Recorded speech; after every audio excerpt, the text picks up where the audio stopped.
ఓం అష్టలక్ష్మి సదావాసాయ నమః. అందరికీ నమస్కారం. ఈరోజు ఈ వీడియోలో మనం లక్ష్మీ కుబేర మంత్రాలను, వాటి యొక్క అర్థాలను, వాటిని పఠించడం ద్వారా పొందే ప్రతిఫలాలను తెలుసుకుందాం. ముందుగా కుబేర ధనప్రాప్తి మంత్రాన్ని చూద్దాం. ఓం శ్రీం హ్రీం క్లీం శ్రీం క్లీం విత్తేశ్వరాయ నమః.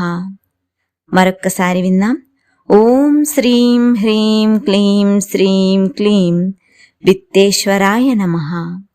అనగా సిరి సంపదలను ప్రసాదించి అన్ని దుష్ప్రభావాలను తొలగించే దేవుడు కుబేరునకు శిరస్సు వంచి నమస్కరిస్తున్నాను.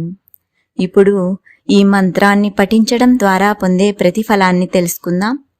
ఈ మంత్రాన్ని ప్రతినిత్యం శ్రద్ధతో స్మరించడం ద్వారా ఎటువంటి ధన నష్టం జరగకుండా వ్యాపారంలో లాభాలు మాత్రమే కలిగే విధంగా అనుగ్రహించబడును. తరువాత మంత్రం లక్ష్మీ కుబేర మంత్రం. ఓం హ్రీం శ్రీం క్రీం శ్రీం కుబేరాయ అష్టలక్ష్మి మమ గృహే ధనం పూరయ పూరయ నమః. మరొక్కసారి విందాం. ఓం హ్రీం శ్రీం క్రీం శ్రీం కుబేరాయ అష్టలక్ష్మి మమ గృహే ధనం పూరయ పూరయ నమః.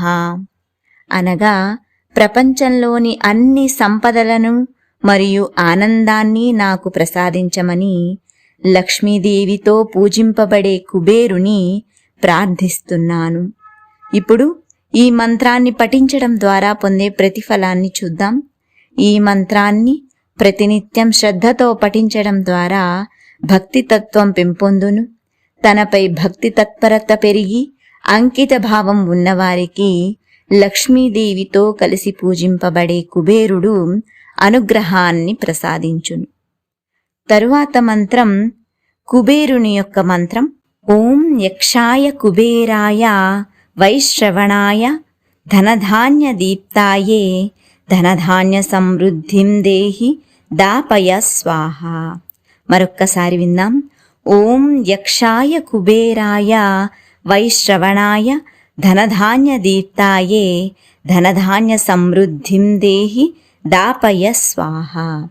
అనగా ప్రపంచంలో అన్ని సంపదలకు సంరక్షకుడు మరియు విజయానికి దైవం అయిన కుబేరునికి నేను నమస్కరిస్తున్నాను. ఇప్పుడు ఈ మంత్రాన్ని పఠించడం ద్వారా పొందే ప్రతిఫలాన్ని చూద్దాం. ఈ మంత్రాన్ని ప్రతినిత్యం శ్రద్ధతో పఠించడం ద్వారా కుటుంబంలో శ్రేయస్సు కలిగి ప్రశాంతంగా జీవిస్తారు. అంతేకాకుండా శ్రద్ధగా కుబేరుని పూజించువారికి ఆత్మవిశ్వాసం మరియు పేరు ప్రఖ్యాతలు లభించును.